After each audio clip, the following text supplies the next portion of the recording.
KPK mendalami dugaan aliran uang korupsi mantan Menteri Pertanian Syahrul Yassin Limpo ke Partai Nasdem.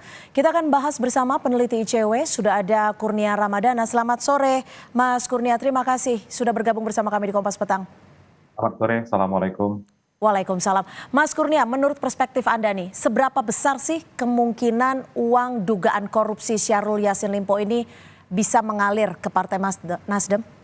Kalau kita runtut sebenarnya, konstruksi peristiwa dugaan tindak pidana yang ditangani oleh KPK dan sudah disangkakan kepada mantan Menteri Pertanian Syahrul Yassin Limpo, yang pertama ada indikasi pemerasan, kemudian yang kedua gratifikasi. Dugaan penerimaan dan perbuatan pemerasan ini disinyalir telah dilakukan sejak tahun 2019, berarti 4 tahun yang lalu. Maka dari itu, hasil penerimaan-penerimaan tersebut, pertanyaan reflektifnya adalah kemana aliran dana tersebut? Kemana aliran dana dari pemerasan dan penerimaan gratifikasi? Tentu tidak mungkin hanya berhenti di penguasaan Syahrul Yassin Limpo. Pasti ada pihak-pihak lain. Maka dari itu, ICW mendorong agar KPK juga mengembangkan proses penyidikan dengan membuka opsi pengenaan pasal di dalam Undang-Undang Pencucian Uang. Dari sana baru bisa dilihat pasal 3 Undang-Undang Pencucian Uang untuk pelaku aktif. Namun jangan lupa, di pasal 5 Undang-Undang Pencucian Uang dapat disangkakan kepada pelaku pasif. Apa arti pelaku pasif ini? Orang-orang yang menerima aliran dana dari uang hasil kejahatan. Pihak-pihak ini bisa dua hal, satu perorangan, atau dua berbentuk korporasi atau organisasi. Maka kalau berangkat dari pertanyaan tadi, klaster partai politik masuk dalam klaster korporasi berdasarkan Perma 13 tahun 2016. Bisa disangkakan oleh aparat penegak hukum. Mari kita lihat bagaimana latar belakang organisasi Pak Syahrul Yassin Limpo, yaitu ada Partai Nasdem.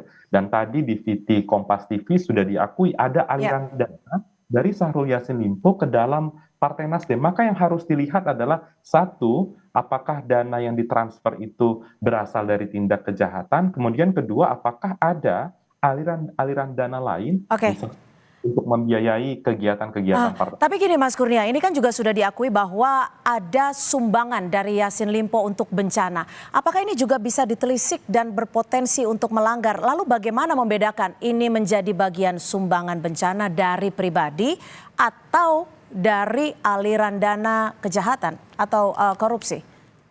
Setiap partai politik atau organisasi mestinya punya standar penerimaan. Atau lebih lanjut lagi, apakah orang-orang yang menerima aliran dana kejahatan itu tahu atau tidak sumber pemberian uang itu atau sumber penerimaan dana itu dari mana? Tatkala kedua pihak sadar pelaku mentransfer uang hasil kejahatan dan penerima tahu bahwa uang itu juga berasal dari tindak kejahatan dan tetap diterima, di sana ada potensi terjadinya tindak pidana pencucian uang. Meskipun memang pembuktiannya akan sangat berlapis, namun tadi juga di VV Kompas TV sudah diputar, harus ada kerjasama, koordinasi antar lembaga. Satu dari Komisi Pemberantasan Korupsi, kemudian yang kedua ada Pusat Pelaporan Analisis Transaksi Keuangan untuk melihat aliran dana ini. Apakah setiap bulan yang masuk ke rekening Syahrul Yassin Limpo itu dalam kapasitas yang wajar atau tidak? Kalau tidak wajar, apakah itu sudah masuk disangkakan dalam pasal gratifikasi atau belum? Itu yang menjadi pekerjaan rumah. Mas Kurnia, tapi begini, bagaimana bisa membuktikan bahwa dugaan aliran dana Syahrul Yassin Limpo ke parpol ini? Karena sebelumnya kan Bendahara Umum Nasdem juga membantah keras bahwa ada aliran dana. Ya, satu sisi bantahan itu hak tentu bagi pengurus Partai Nasdem. Namun aparat penegak hukum, pertanyaan lanjutannya adalah apakah sudah melakukan penyelidikan lebih lanjut atau tidak? Pembuktiannya bukan berdasarkan pernyataan lisan. Setiap orang bisa saja membantah, tapi harus dilihat setiap kegiatan-kegiatan atau aliran dana dari Pak Syahrul Yassin Limpo yang masuk misalnya pada rekening Partai Nasdem misalnya, harus dilihat pada kegiatan apa itu dilakukan, jumlahnya berapa, harus dikonfrontasi setiap bukti dan pernyataan konsisten atau tidak. Di situ poin pentingnya. Oke, ini kan Mas Kurnia, KPK kan juga menyebut ada uang 13,9 miliar rupiah yang diduga dinikmati Syahrul Yassin Limpo, beda dengan 30 miliar di rumah dinasnya yang ditemukan. Apa analisa dari Anda soal uang yang ditemukan ini dan sejauh mana KPK bisa menelisiknya? Ya, kalau memang ada perbedaan berapa yang disebutkan KPK dalam konferensi pers, berapa yang sudah disita. Tentu harus melihat dalam konstruksi apa uang 30 miliar itu. Karena bisa jadi uang tersebut ada kaitannya dengan indikasi pencucian uang.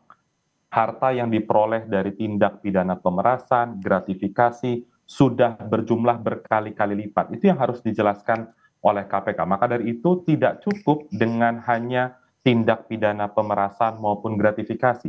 Jangan lupa, setiap orang yang melakukan tindak pidana ekonomi, salah satunya adalah tindak pidana korupsi, secara psikologis pasti ingin menyembunyikan hartanya.